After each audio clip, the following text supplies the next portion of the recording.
अस्सलाम वालेकुम नाज़रीन, मैं हूं वकास अज़ीम और आप देख रहे हैं 24 न्यूज़ HD।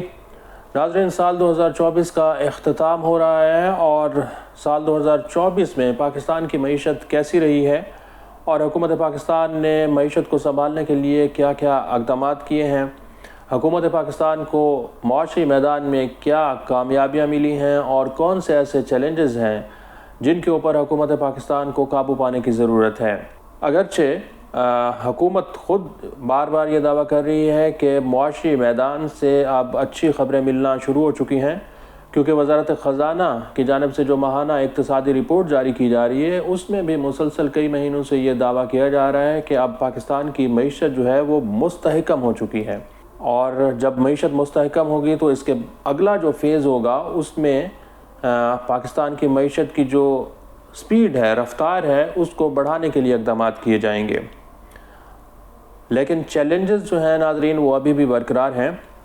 तो पहले हम बात कर लेते हैं कि हुकूमत पाकिस्तान को साल 2024 के दौरान मुआशी मैदान में कौन सी बड़ी कामयाबियाँ मिली हैं।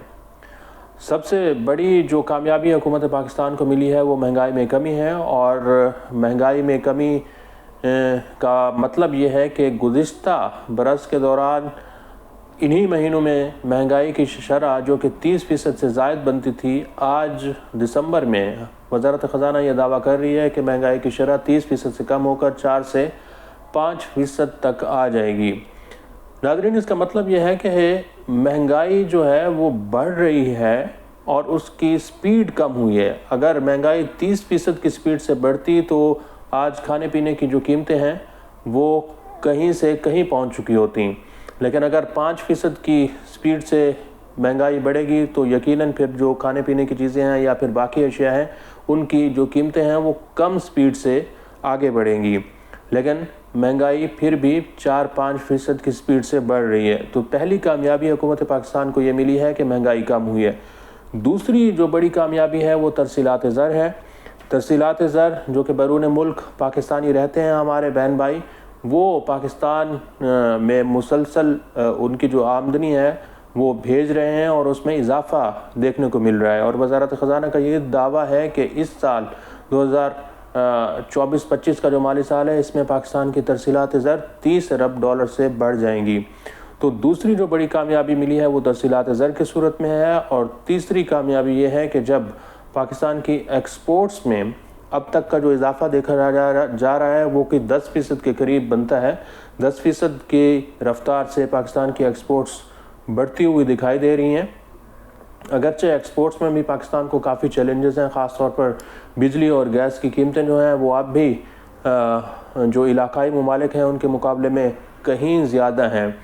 पाकिस्तान में बिजली और गैस की जो कीमतें हैं वो हमारे जो हमसाया ममालिक हैं जिसमें भारत है, बांग्लादेश है और नेपाल है या फिर वियतनाम की जो मिसाल दी जाती है उनके मुकाबले में तकरीबन कोई 50% के करीब ज़्यादा है। और जो इंडस्ट्री है वो बार बार ये मुतालबा कर रही है कि जब तक बिजली और गैस की कीमतें कम नहीं होती उस वक्त तक पाकिस्तान की एक्सपोर्ट्स जो हैं वो एक अच्छी स्पीड से नहीं बढ़ सकती। क्योंकि नाज़रीन, आपको याद होगा कि साल 2020-21 में जब बिजली की कीमत एक्सपोर्ट इंडस्ट्री को 9 सेंट पर दी गई थी तो फिर पाकिस्तान की एक्सपोर्ट जो हैं वो $16 अरब से बढ़कर $19 अरब तक पहुंच चुकी थी। अब भी इंडस्ट्री ये मुतालबा कर रही है कि इस वक्त बिजली और गैस का जो टैरिफ है वो कोई 26 रुपये फ़ी यूनिट तक पहुंच चुका है। अगर इसको कम करें तो ये 9 सेंट पर अगर आ जाए तो फिर पाकिस्तान की एक्सपोर्ट्स में सालाना $5 अरब का इजाफ़ा हो सकता है। अगरचे हुकूमत पाकिस्तान को थोड़ी बहुत एक्सपोर्ट में कामयाबी मिल रही है, लेकिन अगर इसको मज़ीद बढ़ाना है तो फिर हुकूमत पाकिस्तान को बिजली और गैस की कीमतों में कमी करना होगी। तो तरसीलात ज़र और एक्सपोर्ट्स बढ़ने की वजह से पाकिस्तान का जो करंट अकाउंट डेफिसिट है, जारी खातों का खसारा है, वो कम होता हुआ दिखाई दे रहा है। इसी तरह जो चौथी बड़ी कामयाबी है वो पाकिस्तान में रुपए का इस्तेहकाम है। गुज़िश्ता एक साल के दौरान पाकिस्तान में जो डॉलर की कीमत है वो 278 से 280 रुपए के लगभग रही है और इसमें कोई बड़ी ड्रामेटिक किस्म की कोई तब्दीली नहीं आई, कोई बड़ा जंप नहीं नज़र आया। और IMF भी बार बार यही मुतालबा करता रहा है कि डॉलर का जो कीमत है आप इसको मार्केट बेस पर रखें, एक्सचेंज रेट जो है इसको मार्केट खुद तय करे कि क्या होना चाहिए। और जो पांचवी बड़ी कामयाबी है नाज़रीन हुकूमत पाकिस्तान के लिए, वो ये है कि शरह सूद जो कि गुज़िश्ता बरस हमने देखा था कि कोई 22% के करीब पहुंच चुकी थी, आज 1 साल के बाद जो शरह सूद है वो 13-13.5% के करीब आ चुकी है। और अब ये भी वज़ारत ख़ज़ाना दावा कर रही है कि जैसे जैसे मज़ीद महंगाई कम होगी तो शरह सूद को भी कम किया जाएगा। शरह सूद जब कम होगी तो यकीनन पाकिस्तान के ऊपर जो कर्ज़ों का बोझ है वो भी कम होगा और इंडस्ट्री के लिए जो पैसा है उसमें भी इजाफ़ा हुकूमत पाकिस्तान को मिलता हुआ दिखाई देगा। लेकिन नाज़रीन अब हम बात कर लेते हैं थोड़े से जो चैलेंजेस हैं। चैलेंजेस ये हैं कि पाकिस्तान की जो टैक्स आमदनी है वो नहीं बढ़ पा रही, और 6 महीने का जब दिसंबर का डेटा आएगा तो उसमें भी हम देखेंगे कि FPR का जो टैक्स शॉर्टफॉल होगा वो 350 अरब रुपये से ज़्यादा का होगा। अगरचे आज वफाकी काबीना की जानिब से ये फ़ैसला किया गया है कि जो बैंक्स हैं जो कि अपना टैक्स अदा नहीं कर रहे थे और एडवांस टू डिपॉज़िट रेशो का जो मामला था वो मज़ीद संगीन होता हुआ दिखाई दे रहा था, क्योंकि बैंक किसी सूरत नहीं मान रहे थे कि ADR के ऊपर जो टैक्सेस लगाए गए हैं वो ख़ुद बैंक अदा करें, क्योंकि बैंकों के पास 2 ही रास्ते हैं। एक तो ये है कि वो प्राइवेट सेक्टर को अपना पैसा दें, और दूसरा रास्ता, आसान रास्ता ये है कि वो हुकूमत पाकिस्तान के जो T-बिल्स हैं या फिर दूसरे कर्ज़े हैं उनमें अपनी इन्वेस्टमेंट करें और वहाँ से अच्छा खासा प्रॉफिट कमा लें। तो ADR के मामले पर आज काबीना ने यह फ़ैसला किया है कि बैंकों को से टैक्स वसूल किया जाएगा, और ये कोई 70 अरब रुपये के करीब टैक्स बनता है, 50 से 70 अरब रुपये के करीब। अब ये आर्डिनेंस लाया जा रहा है और बैंकों से ये टैक्स वसूली की जाएगी, लेकिन इसके बावजूद भी FBR का शॉर्टफॉल रहेगा। अब नए जो टैक्स कवानीन हैं वो भी मंजूर हो चुके हैं। FBR को अगले 6 महीनों के दौरान ये साबित करना होगा कि बग़ैर किसी मिनी बजट के वो अपने टैक्स अहदाफ को पूरा करेगा। नाज़रीन, थोड़ा सा जो महंगाई के बारे में दावा किया जाता है कि हुकूमत पाकिस्तान ने इस 1 साल के दौरान महंगाई को कम किया है। अगरचे नंबर यही बता रहे हैं कि महंगाई कम हुई है, लेकिन थोड़ा सा हम आपको बता देते हैं कि कौन कौन सी ऐसी अशिया हैं जो कि गुज़िश्ता 1 साल के दौरान महंगी हुई हैं और कौन सी ऐसी अशिया हैं जो कि सस्ती हुई हैं। यानी कि दिसंबर 2023 के मुकाबले में दिसंबर 2024 में चिकन की जो कीमत है वो 49 रुपये 79 पैसे फ़ी किलो महंगी हुई है। 1 साल में चिकन की जो कीमत थी वो 359 रुपये 43 पैसे से बढ़कर 409 रुपये हो चुकी है। 1 साल में टमाटर की कीमत 148 रुपये 25 पैसे फ़ी किलो बढ़ी है। टमाटर गुज़िश्ता बरस दिसंबर में 107 रुपये 2 पैसे का था, लेकिन आज ये 255 रुपये का हो चुका है। इसी तरह बनास्पति घी जो है 1 साल में 67 रुपये 94 पैसे का महंगा हुआ है।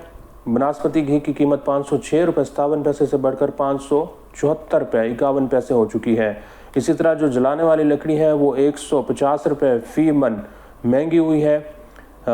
इसके साथ साथ 1 साल में 5 किलो कुकिंग ऑयल जो है वो कोई 62 रुपये 40 पैसे के करीब महंगा हुआ है। मस्टर्ड ऑयल 70 रुपये फ़ी किलो महंगा हुआ है, और जो हड्डी वाला गोश्त है वो 200 रुपये फ़ी किलो महंगा हुआ है, और इसकी कीमत 826 रुपये 27 पैसे से बढ़कर 1026 रुपये 85 पैसे हो चुकी है। 1 साल में गुड़ की कीमत में 6 रुपये फ़ी किलो का इजाफा रिकॉर्ड किया गया है। इसी तरह दाल मूंग की कीमत 93 रुपये फ़ी किलो बढ़ी है, और LPG का सिलेंडर जो है ये भी तकरीबन कोई बढ़ चुका है। इसकी कीमत 3241 रुपये 52 पैसे से बढ़कर 3478 रुपये और 13 पैसे हो चुकी है। ये तकरीबन कोई 236 रुपये का महंगा हुआ है। इसी तरह दाल मसूर 37 रुपये 80 पैसे फ़ी किलो महंगी हुई है, और मटन की जो कीमत है ये 251 रुपये फ़ी किलो महंगी हुई है। 1 साल में आलू जो हैं वो